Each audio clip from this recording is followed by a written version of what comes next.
Hi, hello, welcome to Revati's Kitchen. இன்னைக்கு நம்ம vegetable kurma எப்படி பண்ணுறதுன்னு பார்க்க போகிறோம்.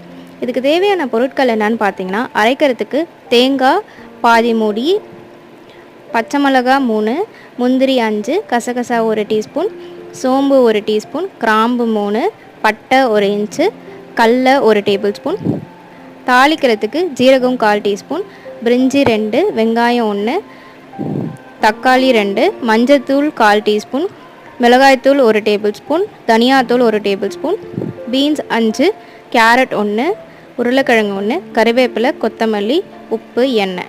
ஒரு மிக்சர் ஜாரில் பாதி தேங்காவை நம்ம கட் பண்ணி சேர்த்துக்கலாம். அடுத்து 3 பச்சை மிளகா, ஊற வச்சுருந்த 1 டீஸ்பூன் கசகசா, முந்திரி அதையும் சேர்த்துக்கலாம். அடுத்து 1 டீஸ்பூன் சோம்பு, பட்டை, கிராம்பு இதையும் சேர்த்துட்டு 1 டேபிள் ஸ்பூன் அளவுக்கு கடலை சேர்த்துட்டு இதை நம்ம நல்லா நைஸாக அரைச்சி எடுத்துக்க போகிறோம்.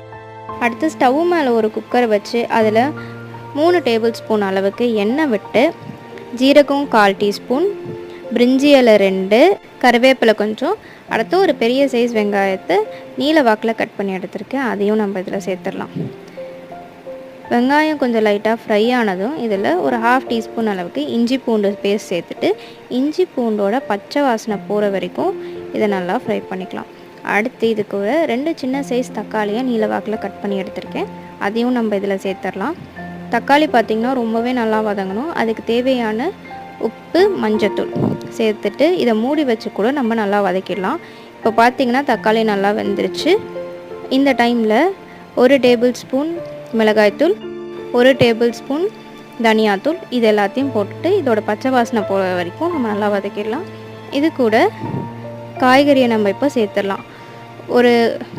ஒரு பெரிய சைஸ் கேரட்டை, 5லேருந்து 6 பீன்ஸு, ஒரு உருளைக்கிழங்கு இது எல்லாத்தையும் போட்டு இந்த காய்கறியை பார்த்திங்கன்னா ஒரு 5லேருந்து 7 நிமிஷம் நம்ம வேக விட்டுடலாம், வதக்கிடலாம். அடுத்து இதுக்கு தேவையான தண்ணி பார்த்திங்கன்னா ஒரு 1/4 லிட்டர் அளவுக்கு தண்ணி சேர்த்துட்டு அது நல்லா கொதித்ததும் நம்ம மூடிட்டு ஒரு விசில் அளவுக்கு விட்டுடலாம். ஒரு விசில் போட்டாலே நம்மளுக்கு காய்கறி எல்லாமே வெந்துடும்.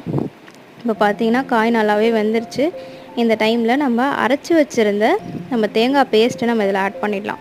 அந்த மிக்சர் ஜார்லேயே தண்ணி விட்டு கழுவி அந்த தண்ணியவும் நம்ம இதில் சேர்த்துக்கலாம்.